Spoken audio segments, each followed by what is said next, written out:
Ассалаумағалейкум достар, сіздермен бірге Марфуға Шапян. Әдеттегідей менің каналымда жүздесіп отырмыз. Мен қалай орамал тақтым айдарымда кезекті қонақ, міне өздеріңіз көріп тұрсыздар. Айжан бізде аудармашы, сонымен қатар осы діни тақырыпта өзі инстаграмда блог жүргізеді, орамалды қыз деген атпен. Мына жаққа қазір атауы шығады, сондықтан сол жақта жазылып, оның жазғандарымен таныссаңыздар болады. Ал біз бүгін Айжанның орамал тағу оқиғасын тыңдаймыз. Сөйтіп өзім қатты жақсы көретін сондай құрбыларымның бірі.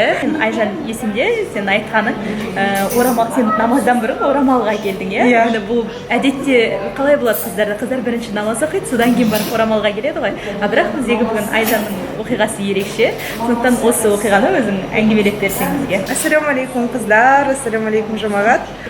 Бала кезден үйде әке-шешеммен тұрып жатырмыз. Сол кезде енді еститініміз бар, азды көпті. Жұма сайын Құран бағышталады, дүниеден озған ата-бабаларымызға деп. Соның бәрі бойыма сіңіре берді. Сөйтіп 13 жасыма келгенде әкем қой қызым бірге ораза ұстайық деп, ол одан бұрын ұстап жүрген оразасын, сөйтіп маған мені де қосты қатарына. Әдетте ата-аналар керісінше кішкентай қыздарына ұстама деп, сен әлі жөндайсың деуші еді. Мен енді үйде үлкен қыздардан үлкені болған соң кішкене әкеме жақынмын. Сол себеп әкем өзіне серік етіп мен сол кезде өзімді керемет үлкен, өзінше бір кемеліне жетіп қалған адам сияқты жүрдім. Алғашқы ораза қыс айларына келді ол кезде. Сөйтіп өзі сондағысы таңғы 8-ден кешкі 5-ке дейін жемейміз ба, сондай ішпейміз, және қыс оңай ғой. Соның өзіне қарамастан бір кереметтей маңызды істің басталғанын сезіндім. 13 жасында мектеп оқушысымын. Сөйтіп жүргенде алғашқы қадамдарым сол болды ғой, негізі дінге қарай. Бірақ енді уақыт өте бастады, жылдағы ораза ол бөлек, қазақтың бәріне ортақ ораза ұстау қасиетті. Намазға келу 19 жасымнан бастап ойлана бастадым. Ізденіс болды, қалай, не істеймін, кім біз, не үшін біз, яғни қандай да бір оқиға бірдеңе әсер етті ме, жоқ әлде өзіңде сондай бір сұрақтар пайда бола бастады ма? Ешқандай оқиға әсер еткен жоқ, шын мәнінде жай ғана өзімде сұрақ пайда болды. Егер адамдар саналуан болатын болса, олардың барлығы қателесіп жүр ма? Алла тағала неге өйтіп бізді жаратты, неге бәрін мұсылман ете салмады? Ондай жағдайда неге христианство бар, неге иудаизм бар, неге буддизм бар деген сияқты саналуан сұрақтар туындады ойымда. Өйткені кітап көп оқимын. Оқыған сайын, мысалға, ол тек қана діни кітаптар емес қой. Ол кезде діни кітапты білмейміз да. Оқитынымыз сол Граф Монте-Кристо, классика көбінесе. Сол жерде оқысам, ол жерде діни бір желілер пайда болады. Олардың жаңағыдай Құдайына жалбарынуы бар. Сонда бізде неге былай, оларда неге өзгеше? Өйткені өзіңді кітаптың кейіпкерлерімен бірге салыстырасың ғой. Соларға ұқсағың келеді, сондай болсам дейсің. Сөйтіп жүрген кезде олардың діні бөлек екенін сезесің. Сөйтіп, не қызықтың қызығы, сол сұрақтар туындады, кітаптарды ақтара бастадым, бірақ намазға келген жоқпын ол кезде, араға 9 жыл салды, яғни бірақ дұғамда пайда. Жол ғой сол адамды сол намазға алып келетін, жаңағыдай жол, кітаптар, сұрақтар, ойландыратын дүниелер деген секілді. Сол, мен де солай ойлаймын, сол алғашқы қадамдарым сол, жолдың ең бастауы сол болған сияқты. Сөйтіп үйде енді алды айтып кеткенде әкеммен сырласпын, әкеме айта бастадым, қалай екен. Әкем де өзінің үлесін қосты, әлбетте мұсылманбыз, Аллаға сансыз шүкірлер, бұл тура жол, бірақ енді асықпа деген сияқты. Өйткені ол кезде қоғамда да өте қиын болды ғой бұл тарапынан, діни сұрақтар, тақырыптар өте қиын қозғалады, яғни бір негатив болды. Жағылған башнялар бар. Одан кейін тіпті мұсылмандарға деген көзқарас әлем бойынша күрт өзгерді. Қорқыныш пайда болды. Сол себеп біраз енді созылды. Содан кейін мен немен айналыспадым? Блогингпен айналыстым, альтер-эго деп қонжықты шығардым, фотосуретпен айналыстым, аудармамен айналыстым. Айналыспаған қол өнермен айналыстым. Енді сала жоқ. Неге? Оның бәрі өйткені ішімде бір бос орын болды. Сондай бір бос орын, күндіз жайнап жүрем, түнде ішім бос. Сезем сол бір қараңғылық сияқты. Енді сол қараңғылық бір түпсіз терең шелек сияқты болмаса, ішіне не салмады мана әлгіні. Анау мен айналсам, мынау мен алсам, толтырғым келеді, толмайды, бір нәрсе жетіспейді. Мен ойлаймын, мүмкін маған махаббат жетіспейтін шығар. Енді шынымен өзім 20-25-тегі адамсың, жаңағыдай сұлусың деген сияқты. Ойладым, маған өмірімде махаббат жетіспейтін шығар. Бір қарым-қатынас жетіспей ма деп. Сонымен әдемі бір қарым-қатынас басталды, алхамдулилля. соның өзінде ол да орнын толтыра алған жоқ. Яғни ол адаммен мен былай айтқанда сол бір тереңдікті жаңағы толтыру үшін ғана сезімге келген сияқтымын да, іздедім ғой жауабын. Сөйтсем ол да емес, сол себебі ол қарым қатынастан ұзаққа бармай үзілді. Өйткені ол өзінің функциясын орындай алмады, былайша айтқанда. Өзімді толымсыз сезінетін. Сөйтіп жүрген кезде күндердің бір күні фитнестан келе жатырмын. Дала осындай жаңбыр жауып тұр. Ұзын көйлегім бар, ұзын көйлектер бәрі гардеробта болды, бірақ бөлек-бөлек әрқайсысы. Ұзын көйлек бөлек, орамал бөлек, кардиган бөлек, әйтеуір бар бірақ. Бәрін қоссаң хиджаб болайын деп тұр. Бірақ қосылмайды да. Сөйтіп келе жатқанда үстінде ұзын көйлек, кардиганым бар, ол басым мойныма тағатын орамалым бар. Жаңбыр болған соң басыма орай салғам ғой. Сөйтсем хиджаб болып қалыпты. Жұрттың бәрі қарайды. Оның үстіне жаңағы көйлегім қара, кардиганым қоңыр, орамалым қоңыр, кәдімгідей серая туча болып келе жатыр. Сөйтіп елдің бәрі қарайды содан, бірақ өзімді жайлы сезіндім. Я Алла, сондай жайлы сезіндім. Ол сезімді жеткізіп болмайды. Мен сол кезде өзімді толық сезіндім. Толыққанды адам сезіндім. Осы жайлылық дегеннен шығады, өзі шынымен де, мысалы, көп адамдар ойлайды ғой, сендерге некомфортны шығар, андай шығар, мындай шығар. Жоқ, керісінше біз орамалда өзімізді өте жайлы сезінеміз. Соны көбісі түсінбейді. А оны уже адам таққан кезде бірақ түсінеді да, иә, мұны басынан өтеді ғой, енді сол кезде ғана түсінеді. Оның қандай шынымен мен өзімді былайша айтқанда танктың ішінде отырған адам сияқты болдым. Ешкім маған зиян жасай алмайтындай сезіндім. Ешкімнің сөзі өтпейтіндей, ешкімнің көзі өтпейтіндей. Бір сондай кеудемде, жүрегімде тыныштық орнады. Сол кезде мен, я Алла, осылай орамал тақсам ғой деп. Бірақ ол дәл сол сәтке орындалмас арман еді, өйткені үйдегі атмосфера бар. Орамалға аздап қарсылық бар, ата-анам жағынан түсінбеушілік бар, оны өзімде түсінбеймін, ол ата-анам түгіл өзімде олай аса жақтыра бермеймін. Сол кезде мысалға ойлайсың, қойшы осыны не оранып алған деген сияқты өзіме де ойлар келеді. Сөйтіп сол ой пайда болды. Ол кезде мен оны ВКонтакте парақшамда қойдым, жазып қойдым, мен бүгін сондай күйге үштім, осылай бұйырса екен Алла деп, қандай керемет сезім, мұндайды білмедім деп. Алла тағала сол мезетте дұғамды қабыл еткен болып, 1,5 жыл салып араға күздің кезі орамал тағып кеттім. Намазым жоқ әлі. Еш нәрсе білмеймін, дәрет алуды да білмеймін әлі дұрыстап. Жаңағыдай бір дінге енді былай қарағанда түгі жоқ адаммын ғой. Оразасынан басқа түгі жоқ. Сөйтіп қалай сонда киіп алдың да шығып кеттің ба сонда, әлде қалай? Қалай болғанда күз ғой, күн суытты, уже жылы киім киіне бастады. Шапка киетінмін бұрын, соның орнына орамал байлай бастадым. Байлағанда да шашым көрінбейді қылып байлай бастадым. Алдында чурбан қылып тақтым 1-2 күн, ол ұнаған жоқ маған. Мен басымды қысты ма, бірдеңе ыңғайсыз, бір андай неге басының сақинасы бар дейді, сондай сияқты қысып, еш ыңғайы келмеді. Және мойның ашық тұрғаны өзімді жайсыз сезіндім. Бір нәрсе, барлық жақтан самал ұрып тұр, жел ұрып тұр, тоңып жүрмін. Сөйтіп жүргенде осылай тағатын болдым. Бірақ ішінен орамалдың бір шетін деп ішінен байлаймын да, қалғанын орай салдым. Сөйтіп алғашқы рет солай орамал тағып кеттім. Күзде мен қыздардың бәріне кеңес беремін, егер орамал тағатын болсаңыз, күзде, қыста бастаңдар. Жұрттың міне күшті лайфхак. Лайфхак, өйткені үйдегі ата-анам да аса мән бермейді, барлығы басын жауып жүрген кез. Орамал ма, ол шапка ма аса маңызды емес та, былайша алғанда. Өйткені орамалдың сыртына шапка киіп алуға да болады да, аса білінбейді.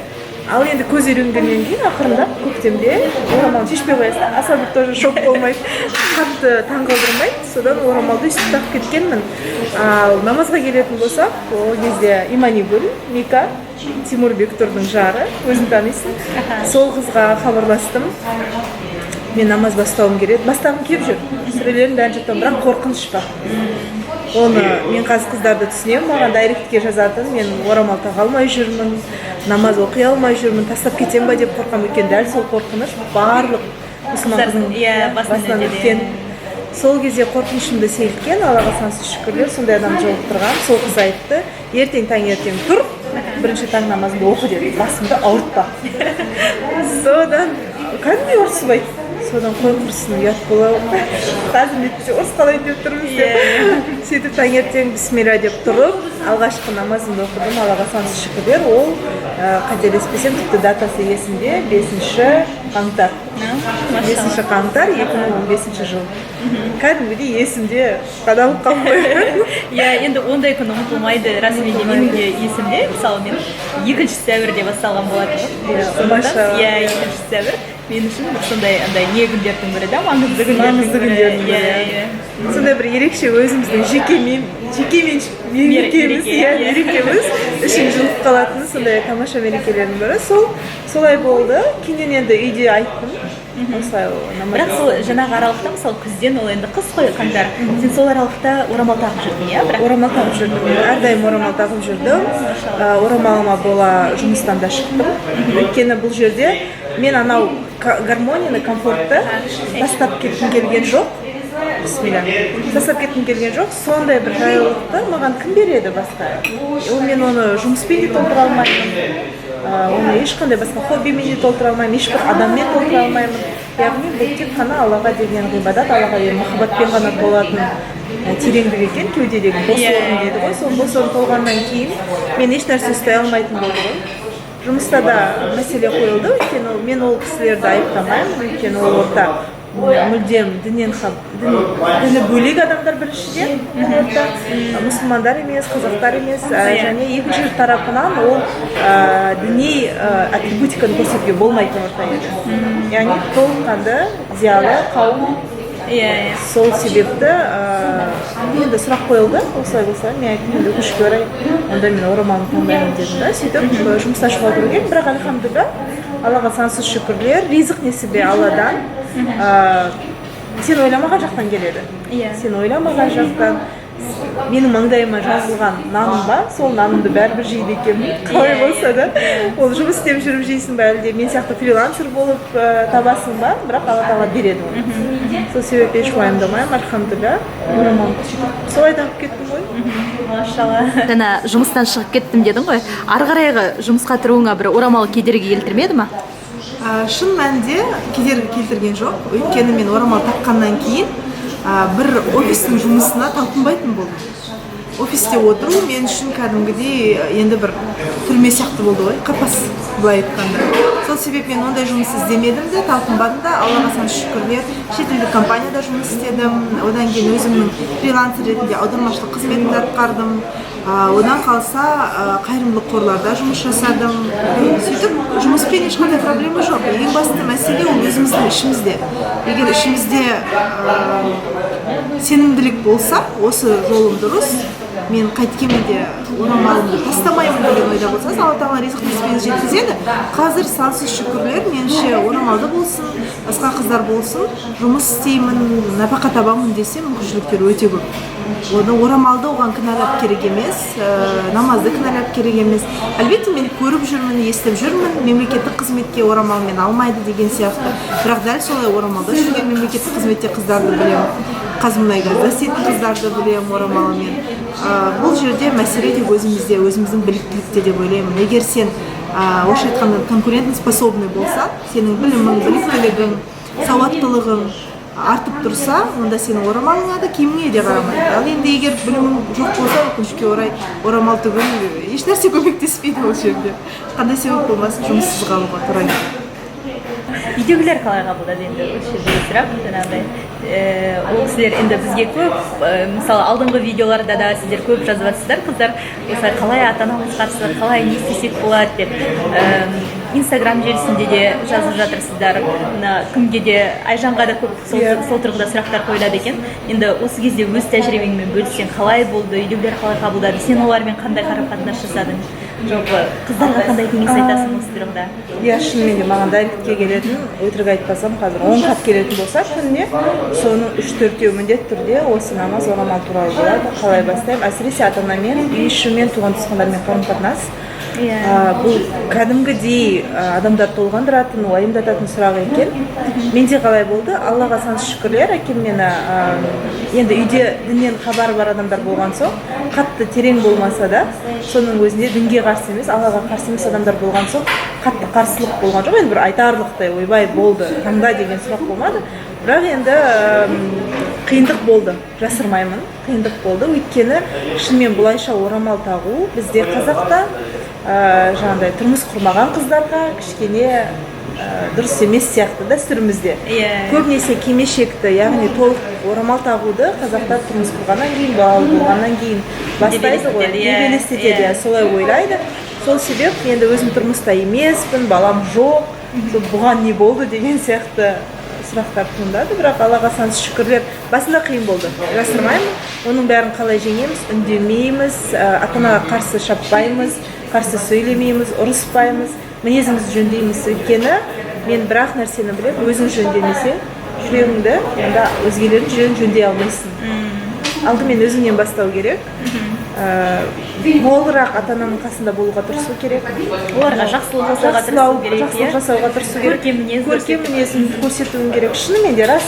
Өйткені өзінің қандай дін сені қалай жақсылыққа өзгерткенін байқаған ата-ана ертең намазыңа да, орамалыңа да қарсы болмайды. Ал енді керісінше ата-анаға жоқ, сенікі дұрыс емес, сендер кәпірсіңдер, сендер білмейсіңдер деп сөйлейтін баладан мысалға ертең не күтеді ата-ана? Әрине, мынау барлық мәселе орамалда деп тұр. Ал шын мәнінде орамалда я намазда емес мәселе. Мәселе мінезде.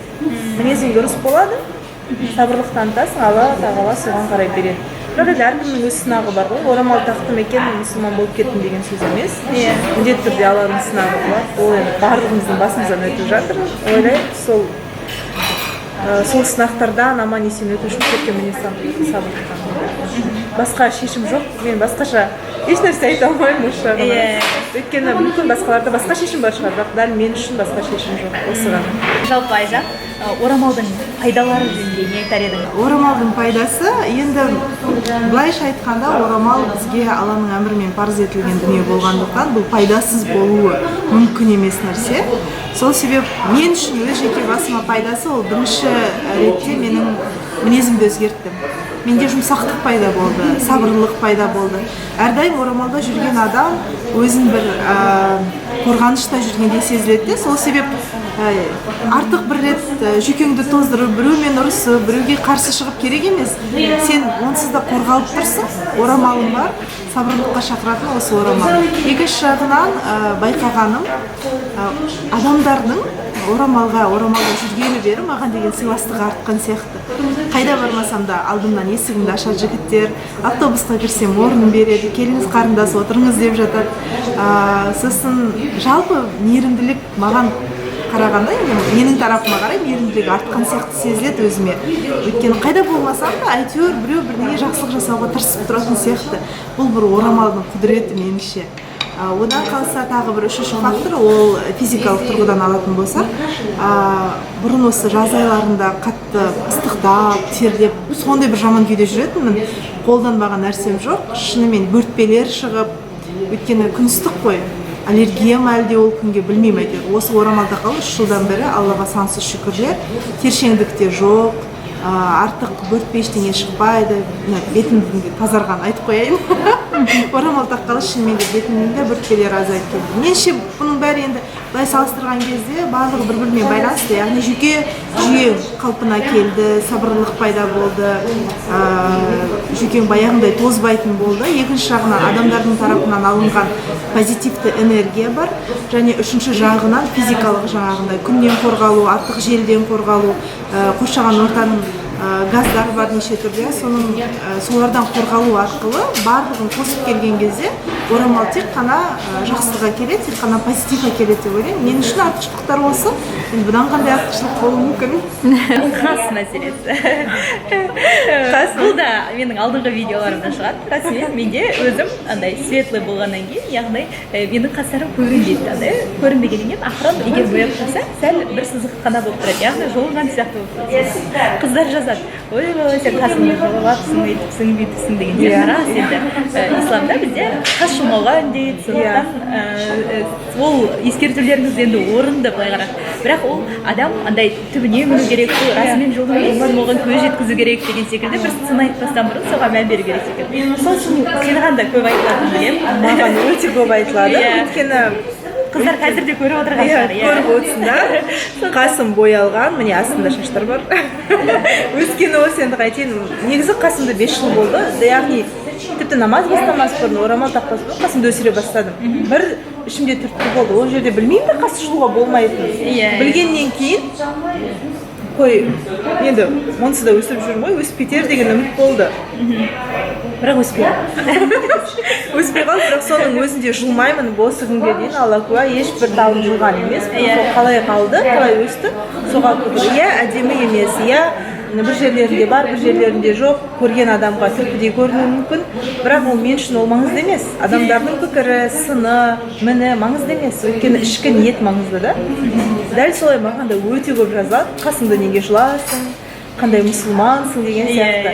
Бірақ енді бір нәрсе, дінде қыздар барлықтарыңызға тағы бір ескерте өтетін нәрсе, әркім өзі үшін жауапты, әркімнің екі періштесі бар, солар жазып жатыр, әркім ниетіне сай қабылдайды. Біреуге мін тақпас бұрын, біреуге сын айтпас бұрын, алдымен өзімізді ойлауымыз керек, өйткені ертең біреу үшін жауап бермейміз. Жауап береміз тек өзіміз үшін, өзіміздің түріміз үшін, киіміміз үшін, жүрісіміз үшін. Соған шақырам, көркемөнерлікке шақырам.